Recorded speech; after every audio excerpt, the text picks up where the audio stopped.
میلاد النبی اگر منا رہے ہیں تو تعلیمات کو بھی سن جانے کی کوشش کیجیے. میلاد النبی منا رہے ہیں تو پیغمبر انسانیت کی انسانی قدروں کا جائزہ لیجیے. میلاد پاک صرف اس کا نام نہیں ہے. آپ جلوس نکال لیں, بےہودگی کریں, ڈی جے بجائیں, رقص و سرود کریں, ناچتے ہوئے نظر آئیں, یہ توہین ہے میلاد کی, یہ توہین ہے سرور کائنات کے ذکر کی, یہ توہین ہے ولادت مصطفیٰ کی. انسلٹ کر رہے ہیں آپ, کوئی کام نہیں کر رہے ہیں بلکہ جہنم بول لے رہے ہیں, اللہ کا عذاب لے رہے ہیں. بند کیجیے اس طرح کی برائیوں کو. اس سے نہ نبی خوش ہوں گے نہ خدا, بلکہ نبی بھی ناراض ہوں گے اور خدا بھی ناراض ہوگا. آپ اندازہ فرمائیں, ولادت بہت بڑا دن ہے سرکار کا, مگر ایک بہت بڑا دن سرکار کی زندگی میں آیا تھا, فتح مکہ کا. آپ کو معلوم, اس روز اللہ کے رسول نے کسی طرح کا ہنگامہ کرنے کی اجازت نہیں دی تھی. عالم یہ ہے کہ آپ جا رہے ہیں تو اونٹ کے کوہان پر آپ کا سر جھکا ہوا اللہ کی بندگی کر رہے ہیں, خدا کی تسبیح پڑھ رہے ہیں. ایک صاحب نے جوش میں کہا تھا الیوم یوم الملحمہ, آج کا دن تو خون ریزی کا دن ہے. تو اللہ کے رسول نے ان سے قیادت کا جھنڈا چھین لیا اور فرمایا نہیں, الیوم یوم المرحمہ, آج کا دن تو رحمت کا دن ہے, آج کا دن تو پیار کا دن ہے.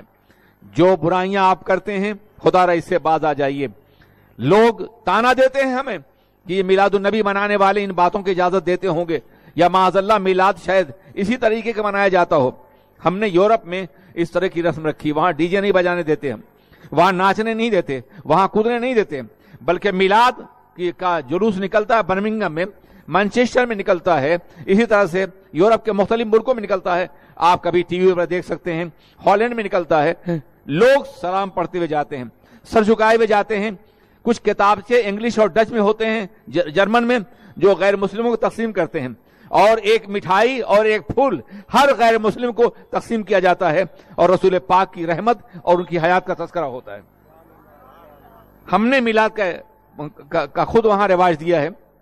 وہاں نئے نئے لوگ آ رہے ہیں, لیکن جانتے اس کی برکت کیا ہے؟ اس کی برکت یہ کہ پورا معاشرہ ایک منظم اور باوقار معاشرہ ہے. یہاں سے زیادہ آزادیاں ہیں وہاں, یہاں زیادہ گناہ ہیں وہاں, یہاں زیادہ آوارگی ہے وہاں, یہاں زیادہ بے پردگی ہے وہاں, لیکن ایک عورت بے پردہ نظر نہیں آئے گی. ایک بھی آزادی کا کوئی کام وہاں نہیں ہوگا. لوگ میلاد کو میلاد کی طرح سے مناتے ہیں, ذکر رسول کرتے ہیں. ایک لٹریچر ہوتا ہے, پمفلٹ ہوتا ہے جس میں حضور کی سیرت ہوتی ہے, ڈچ میں, انگلش میں, جرمن میں اور زبانوں میں تقسیم کیا جاتا ہے. ایک پھول ہوتا ہے, مٹھائی ہوتی ہے, کبھی ایک ڈبہ ہوتا ہے, کبھی چند مٹھائی ہوتی ہے, جو سڑک پہ کھڑے ہوئے غیر مسلموں کو, انگلش کو, ڈچ کو اور جرمن کو دی جاتی ہے تاکہ وہ سرکار کی سیرت پڑھ سکیں, سرکار کو جان سکیں. آپ کیا کر رہے ہیں؟ یہ کون سا میلاد منا رہے ہیں؟